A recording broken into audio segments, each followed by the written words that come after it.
Student, welcome to my channel student tutorial. I am Shabnam Khan. हम लोग ने कल की वीडियो में क्या देखा था, क्या स्टार्ट किया था, फीमेल रिप्रोडक्टिव सिस्टम स्टार्ट किया था, जिसमें हम लोग ने ओवरी के बारे में पढ़ा था कि ओवरी जो होती है कंसिस्ट करती है ओवा या एग जो फर्टिलाइज करता है स्पर्म से। ये ओवरी जो होती है एक लिमिटेड नंबर में ओवा को बाय बर्थ पाई रहती है। ये ओवा धीरे धीरे डिक्रीज होता है और एक टाइम के बाद इसका जो नंबर होता है वो बिल्कुल ख़त्म हो जाता है एक औरत की लाइफ में। ठीक है, अब उसके बाद हम लोग यहाँ पे ये देखें कि ओवरी जो होती है ओवा को रिलीज करती है। उस प्रोसेस को हम oogenesis कहते हैं। oogenesis is the process in which the ova producing cell give rise to a mature ova। यानी जो मैच्योर ओवा ओवरी से निकल रहा है, प्रोड्यूस हो रहा है और बाहर की तरफ जा रहा है, उस प्रोसेस को हम क्या बोलेंगे, oogenesis बोलेंगे। तो oogenesis की प्रोसेस कहाँ हो रही है, ओवरी के अंदर हो रही है और इस प्रोसेस में क्या निकल रहा है, मैच्योर ओवा निकल रहा है। ठीक है, यहाँ पे हम लोग ने ये भी बताया था कि हार्मोन्स जो होते हैं ओवरी से रिलीज होते हैं, एस्ट्रोजन और प्रोजेस्टेरोन। उनका क्या वर्क होता है ये भी हम लोगों ने लास्ट वीडियो में जाना है। अब जब ओवरी जो ओवा रिलीज कर रही है, यानी यहाँ से जो ओवा बाहर जा रहा है, अब वो कैसे कहाँ तक पहुँचेगा इसकी स्टोरी हम देखेंगे। अब मानो ये ओवरी इस बार ये वाली ओवरी ओवा को रिलीज कर रही है। यहाँ क्या होगा कि ओवरी जो है ओवा को रिलीज कर रही है। ठीक है, अब ये जो है ये क्या है, ये एक फर्नल लाइक स्ट्रक्चर है जो ओवरी के पास है। ये ओवरी है, ये फर्नल लाइक स्ट्रक्चर है जिसमें प्रोजेक्शन है, फिंगर लाइक ये प्रोजेक्शन है। अगर हम लोग क्रिकेट खेलते हैं ना तो हम लोग इस तरह से हाथ के रहते हैं कैच पकड़ने के लिए, फिंगर्स जो होते हैं हेल्प करते हैं किसी चीज़ को कैच करने के लिए। ठीक है, तो just like our finger, this structure same like our finger ना। तो यहाँ पे जो माउथ है, जो ओविडक्ट का माउथ है जिसको ऑस्टियम बोलते हैं, इसके चारों तरफ फिंगर लाइक प्रोजेक्शन होता है। ये फिंगर लाइक पोजीशन जो होता है, और देखो गैप है, ये मैंने नहीं बोला कि ओवरी के ऊपर पूरा चिपका हुआ है ऐसा अटैच है, ऐसा नहीं है। ओवरी से ये थोड़ा सा गैप में है। यहाँ से जब ओवा निकलेगा तो ये फिंगर लाइक पोजीशन उसको एक तरह से कैच कर लेगी। ठीक है, तो जस्ट ऐसे ही हो रहा है। ये ओवरी है, ओवरी से जब मैच्योर ओवा जब oogenesis के प्रोसेस से रिलीज हो रहा है तो वो कहाँ जा रहा है, ये जो फिंगर लाइक प्रोजेक्शन है जिसको फेब्री बोलेंगे, वो उस चीज को कैच कर ले रहा है, उस ओवा को, मैच्योर ओवा को कैच कर ले रहा है। उसके बाद वो ओवा जो यहाँ पे आ गया। अब ये जो रास्ता है ये है ओविडक्ट। क्या बोलेंगे इसको, ओविडक्ट या फ्लोपियन ट्यूब भी बोलेंगे, दो नाम है इसके। चाहे ओविडक्ट से भी क्वेश्चन आ सकता है नाम से, चाहे फ्लोपियन ट्यूब से के नाम से भी क्वेश्चन आता है। तो हमको कंफ्यूज नहीं होना है, हमको इस तरह से स्टडी करना है कि उसके चार नाम भी हो तो हमको चारों पता होना चाहिए, जो भी क्वेश्चन जिस नाम से आ रहा है हमें कर लेना है। ठीक है, तो ये जो है ट्यूब लाइक स्ट्रक्चर जो है ये ओविडक्ट कहलाती है या फ्लोपियन ट्यूब कहलाती है। चलो अब देखते हैं क्या होता है। The two oviducts also called fallopian tubes are about 12 centimetre long. यानी जो ओविडक्ट है या फ्लोपियन ट्यूब है वो 12 सेंटीमीटर लॉन्ग है और दोनों साइड पाई जा रही है। क्या है, दोनों साइड पाई जा रहे हैं, इस साइड भी है और इस साइड भी है। ठीक है, near the corresponding ovary, ovary के पास से शुरू होके दोनों साइड पाई जा रही। Each oviduct has funnel shaped opening called oviduct funnel. ये फर्नल टाइप ओवरी है का शेप है इस ओविडक्ट का, जिसको हम बोलेंगे ओविडक्ट फर्नल बोलेंगे। Ciliary lining the funnel help to pick up and push the ovum into oviduct. यानी देखो हर एक चीज, जो भी एक स्ट्रक्चर है, जो भी एक पार्ट है बॉडी का, सबका कुछ ना कुछ वर्क है। अब देखो ये फिंगर लाइक प्रोजेक्शन जो है उसका भी वर्क है। उसने फर्स्ट तो ऐसे कैच कर लिया, उसके बाद अपने पेरिस्टाल्टिक मूवमेंट, मैस्कुलर मूवमेंट से उसको अंदर की तरफ ओविडक्ट में पुश कर दिया। तो देखो कितना वर्क है इसका। ठीक है, तो फर्स्ट ये जो है उसको कैच कर रही है, यहाँ से जो मैच्योर ओवा निकल रहा है, और वो ओवा को पुश कर रही है ओविडक्ट में जाने के लिए। तो ये सीलियर लाइनिंग जो है जिसको हम फिब्री बोलेंगे, ये बहुत ही ज़्यादा हेल्पफुल है, वो ओवा को कैच करके ओविडक्ट में पुश कर रही है। Subsequently the waves of muscular contraction of the wall of the oviduct push the egg down into the uterus. अब जो है ओविडक्ट एक ट्यूब लाइक स्ट्रक्चर दिख रहा है। अब इसके अंदर पेरिस्टालिटिक मूवमेंट होता है, मस्कुलर मूवमेंट होता है, जिससे भाई वो ओवा को एक जगह रख नहीं सकती ना, ओवा को पुश करती जाएगी कि आगे बढ़ो आगे बढ़ो। तो इसने कैच कर लिया, कैच करके अपने मूवमेंट से पीछे पुश किया, अब यहाँ पे आया, अब यहाँ की वॉल उसको पुश करते करते यूटेरस तक पहुँचा देंगी। तो ये है ओविडक्ट की स्टोरी। अब मेन ओविडक्ट के और भी वर्क है, यहाँ तक खत्म नहीं हो रहा है कि उसने ओवा को कैच किया, पुश करके यूटेरस तक पहुंचाया। It's give a site for fertilisation. Oviduct जो होता है एक साइट देता है फर्टिलाइजेशन के लिए, राइट। जो फर्टिलाइजेशन की प्रोसेस हो रही है वो यूटेरस में नहीं हो रही है, फर्टिलाइजेशन की प्रोसेस कहाँ हो रही है, ओविडक्ट में हो रही है।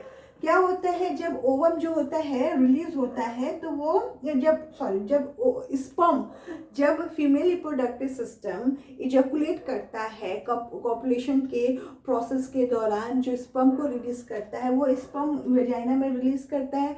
अब ये स्पर्म जो होता है क्या लिए रहती है, सीमेन के साथ रहती है। तो ये स्पर्म प्लस सेमिनाइनल फ्लूइड्स को हम क्या बोलते हैं, सीमेन बोलते हैं।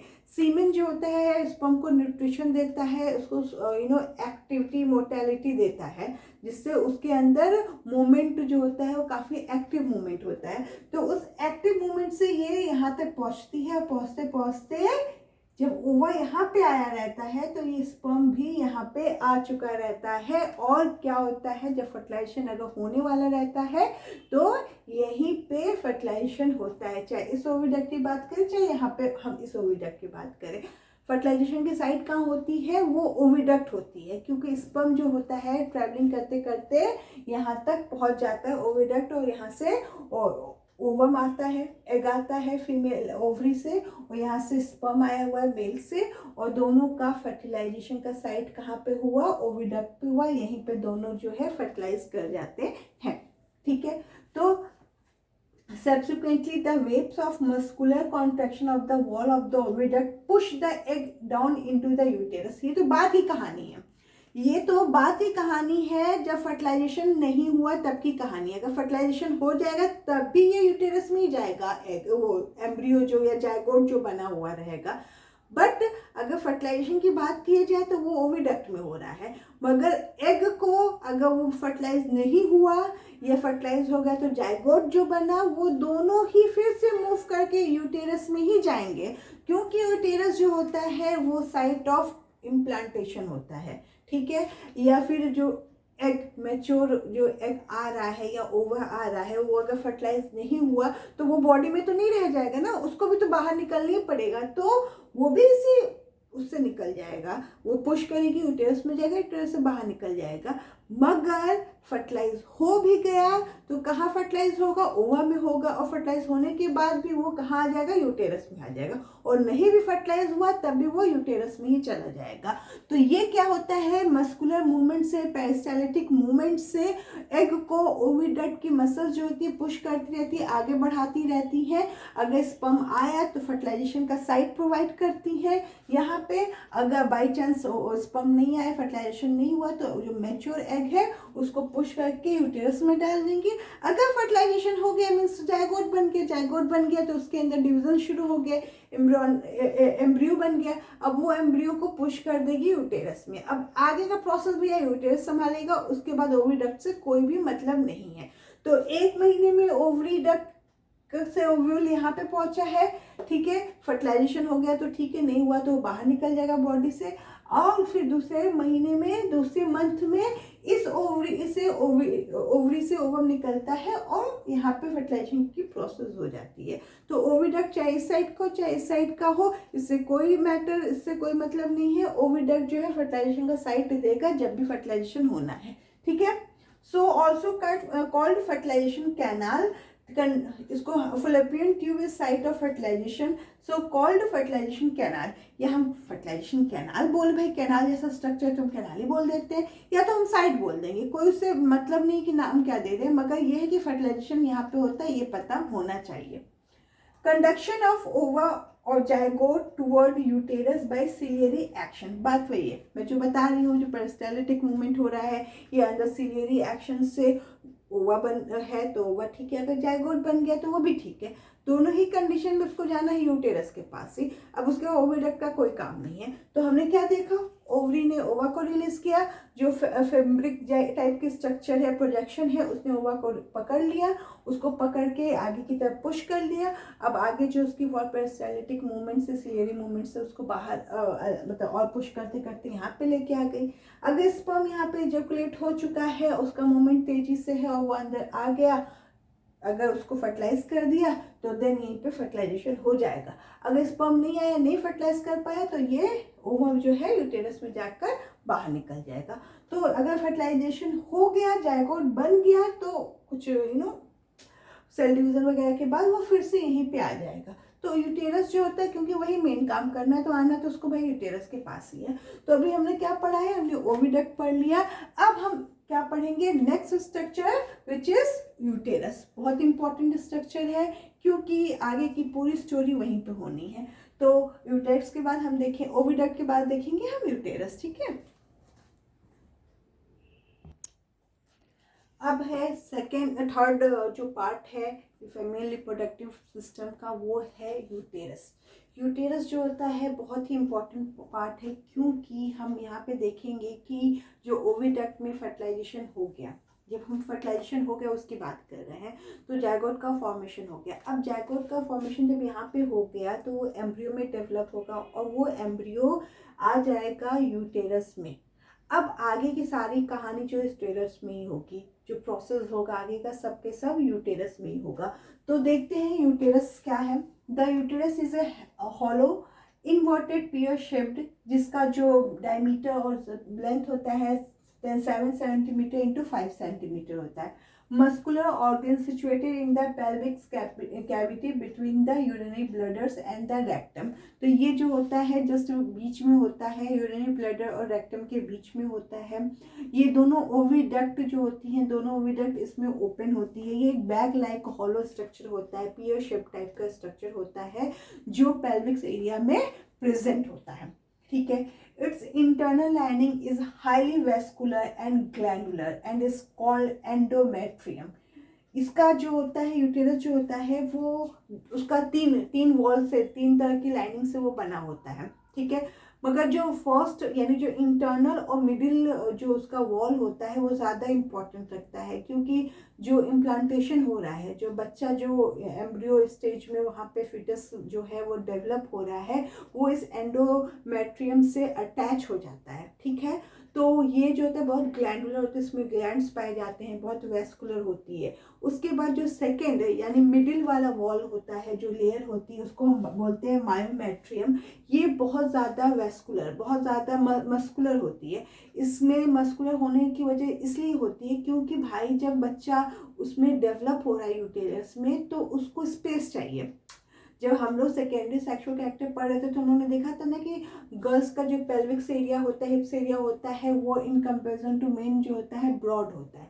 क्यों ब्रॉड होता है? क्योंकि जब प्रेगनेंसी के टाइम ये यूटेरस होता है, उसका जो सेकेंड वॉल होता है मायोमेट्रियम, वो बहुत मस्कुलर होता है, तो वो एक्सपेंड होता है। जैसे जैसे बच्चे की ग्रोथ होती जाती है, जैसे जैसे उसका वेट बढ़ता जाता है, वो एक्सपेंड होता जाता है, एक्सपेंड होके बढ़ता जाता है। इसीलिए ये जो एरिया है, जो लोअर एरिया है, वो फीमेल का इन कंपेरिजन टू मेल जो होता है ब्रॉड होता है, ताकि वो उस चीज़ को ले सके ना, उस चीज़ को, और जो बॉडी में बच्चा डेवलप हो रहा है उसको कंसिस्ट कर सके, उसको पूरी तरह से उसका वेट को अपने पर सह सके, ठीक है। तो इस प्रोसेस के लिए, इस वजह से उनका ये पेल्विक एरिया जो होता है ब्रॉड होता है।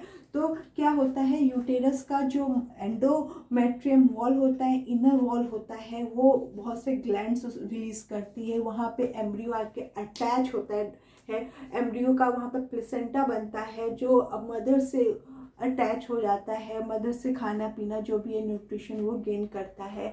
उसके बाद जो सेकेंड वॉल है मायोमेट्रियम, वो बहुत मस्कुलर होती है, वो जैसे जैसे बच्चा का डेवलपमेंट होता है तो वैसे वो एक्सपेंड होती है, ठीक है। तो ये सारे प्रोसेस यूटेरस के अंदर हो रहे हैं, इसीलिए ये क्वालिटी जो है यूटेरस की ही हो सकती है, ठीक है। तो यूटेरस जो हो रहा है वो एक पियर शेप बैग लाइक स्ट्रक्चर है।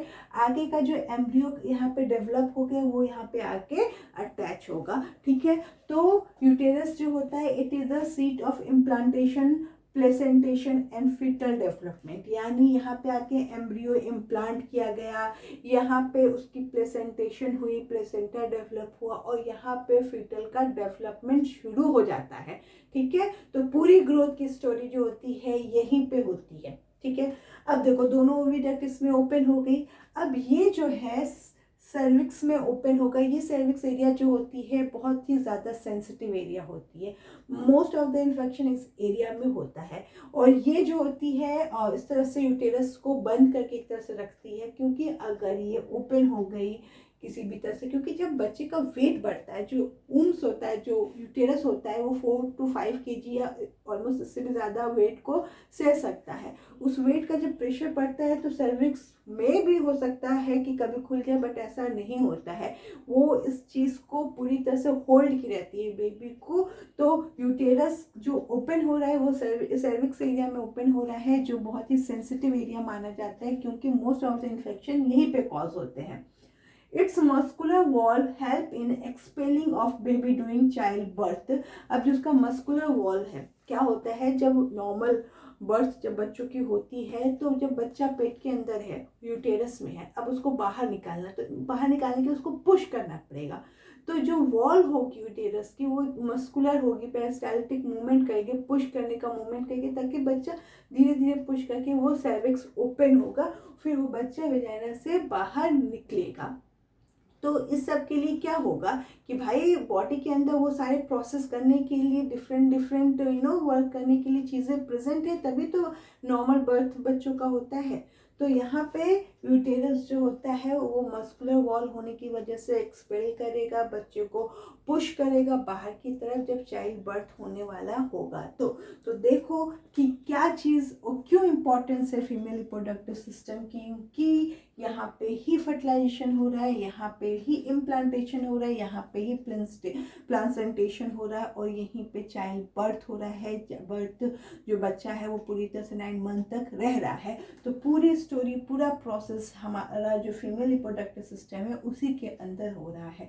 तो अभी हम लोगों ने क्या पढ़ा, ओविडक्ट पढ़ा, किस तरह से वो इम्पोर्टेंट है, क्योंकि वहाँ पे क्या हो रहा है, फर्टिलाइजेशन हो रहा है। उसके बाद हम लोगों ने क्या पढ़ा है, यूटेरस पढ़ा है। यूटेरस क्यों इम्पोर्टेंट है, क्योंकि वहीं पे बच्चे का जो भी एम्ब्रियो के बाद एम्ब्रियोनिक स्टेज से लेके बच्चे का पूरा होल डेवलपमेंट, एक एक पार्ट का बनना, एक एक चीज़ों का डेवलप होना, पूरी तरह से एक बच्चे का डेवलप होना, सब हमारा जो यूटेरस है, जो वॉर्म्स है, उसी में हो रहा है। और लास्ट में जब बच्चा डिलीवरी का टाइम होता है, चाइल्ड बर्थ का टाइम होता है, तो उसकी मसल्स जो होती हैं, अंदर के मस्कुलर पार्ट जो होते हैं, वो उसको एक्सपेलिंग करती हैं, उसको पुश करती हैं बाहर की तरफ। तो सारा का सारा वर्क क्या कर रहा है, यूटेरस कर रहा है। और यूटेरस किस में ओपन हो रहा है, सर्विक्स एरिया में ओपन हो रहा है, जो एक ओपनिंग होती है, एक छोटा पार्ट होता है जो बहुत ही इंपॉर्टेंट रखता है, क्योंकि ये जो होता है उसको एक रास्ता दे रहा है बच्चे को बर्थ के लिए, ऊपर से बहुत सेंसिटिव भी होता है। तो ये मैंने चीज़ें आज बताई हैं। तो हम लोगों ने 3 पार्ट पढ़ लिए हैं। ओवरी कंप्लीट कर ली है, ओविडक्ट कंप्लीट कर लिया जिसको फ्लोपियन ट्यूब कहते हैं, और थर्ड और सबसे इम्पोर्टेंट यूटेरस को कवर कर लिया, जिसके 2 वॉल हैं, 2 उसके वॉल हैं, एंडोमेट्रियम और मायोमेट्रियम, दोनों का ही अलग अलग इम्पोर्टेंस है। एंडोमेट्रियम जो होती है वो होल्ड करके बच्चे को रखती हैं, क्योंकि इम्प्लांटेशन वहीं पे हो रहा है, और मायोमेट्रियम जो होती है बहुत मस्कुलर होने की वजह से एक्सपेंड बाहर की तरफ एक्सपेंड होती है, ताकि बच्चे को डेवलप होने के लिए अच्छा स्पेस मिल सके। तो ये सारी स्टोरी हम लोगों ने देख लिया है। अब बाकी का जो पार्ट बचा हो उसको हम नेक्स्ट वीडियो में पढ़ेंगे। तो आई होप आज का लेक्चर और आज का डिस्कशन सब समझ में आया हो। कोई भी डाउट हो तो हमें इनबॉक्स करें और हमारे चैनल को सब्सक्राइब करें। Thank you for watching.